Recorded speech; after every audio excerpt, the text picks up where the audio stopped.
Hey guys, welcome back. Today we're going to be doing the word smaller.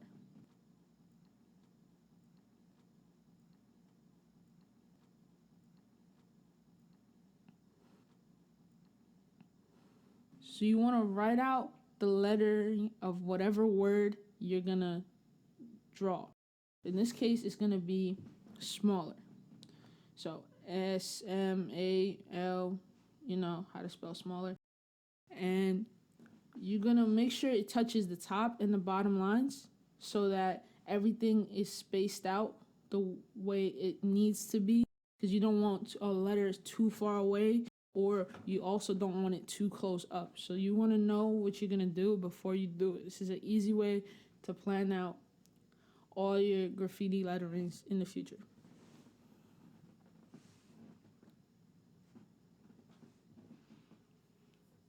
The next thing you want to do is come up with a design you want to go with.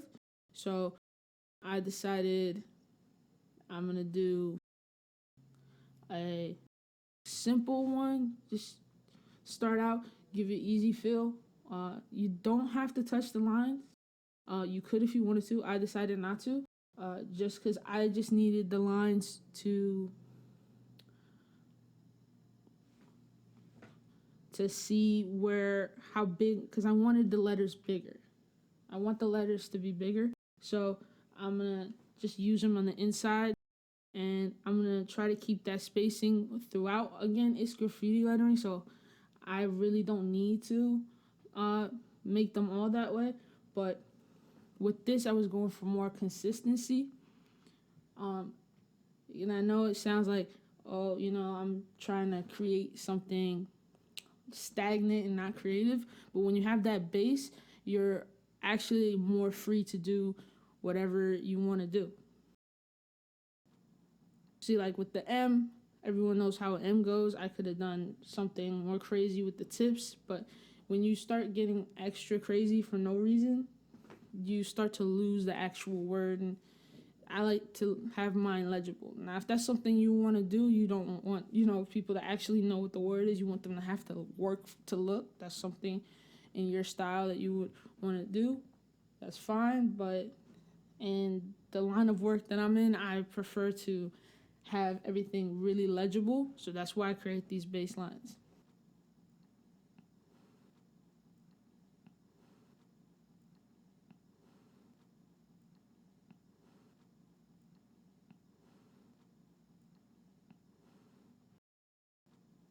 And you only need the baselines for the outside of the letter. So I really didn't need to put that line, the line between the A, but you could if you wanted to. I didn't, because I know that I'm going to just put a triangle there. It's real simple.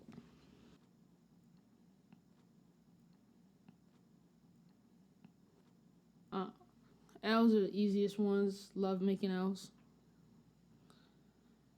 Luckily, this has two of them. Do you need guidelines for L's to make them? No, but when you're putting them in words like this, you need to know if you're going to make them level or not level. It allows you to be a lot more creative. Trust me on that. You'll be a lot more creative when you have a base for everything. And these have two L's, so it was a lot of fun doing this letter.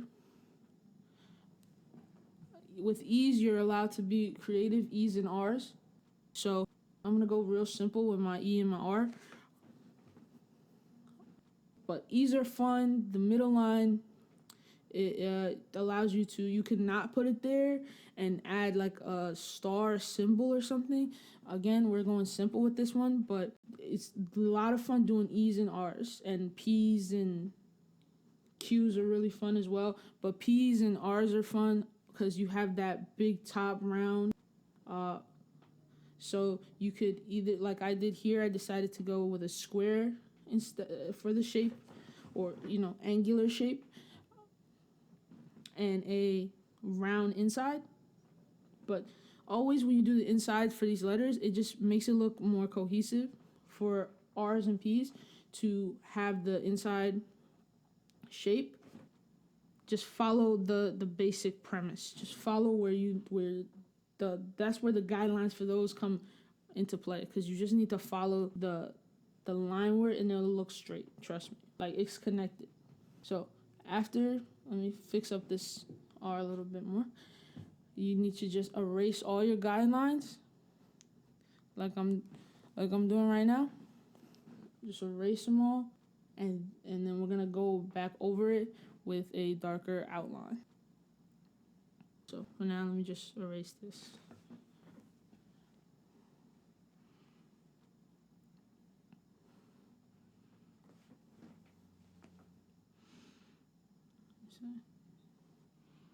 Don't have to be perfect, just getting rid of the guidelines. And graffiti's kind of messy as it is, and even though I'm going real simple, I don't really need to be too perfect with the erasing, because again, I'm gonna go over it.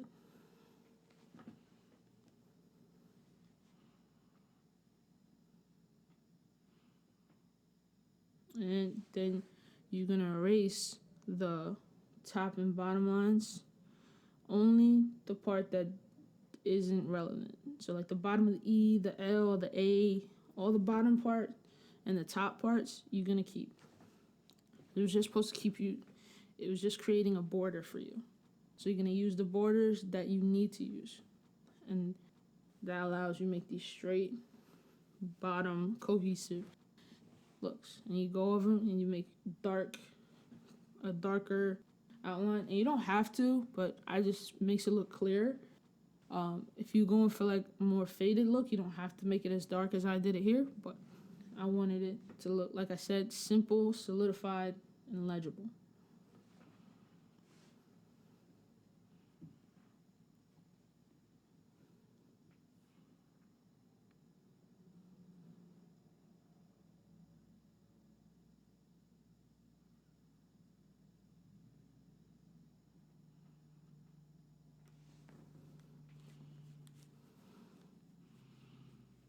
And if you're gonna make the lines darker, you don't have to make them all dark, but like I said, graffiti, there's not really any rules to it.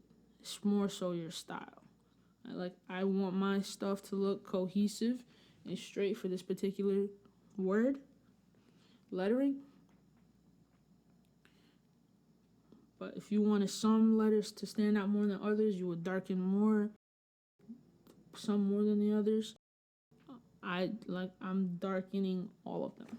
If you wanted to add a shadow, at this point I would have added shadow. But I don't really want a shadow in this. I'm more focused on, when I get to the inside, I'm going to be a little bit more crazy with it. But for now, we're just creating a simple, solid base for this letter.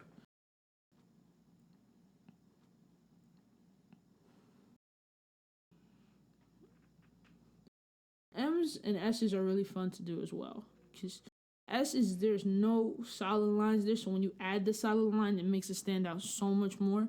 Like I added a little solid tip to these S's, but you could add a curved tip, you could have a pointed tip, you could add anything.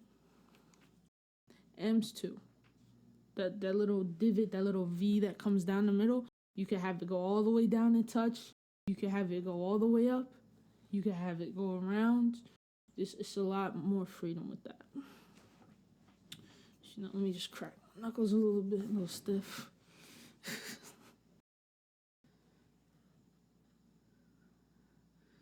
Get back to it.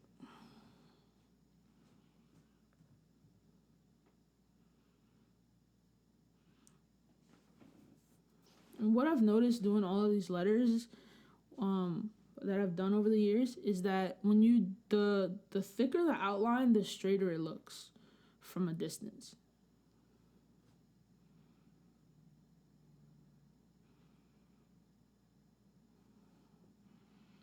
And again, I'm not going too thick on these outlines. Just erase some of the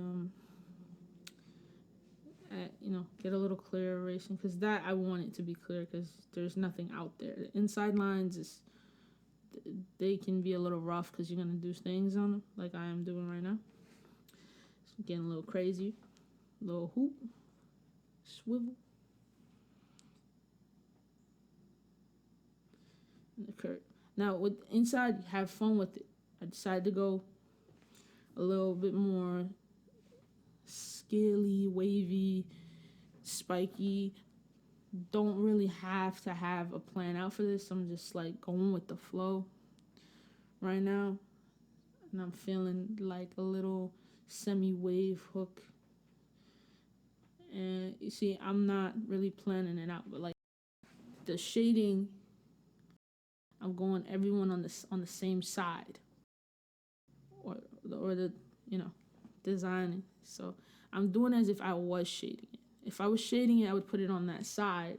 So what I did, instead of actually putting it on the side, I'm putting it in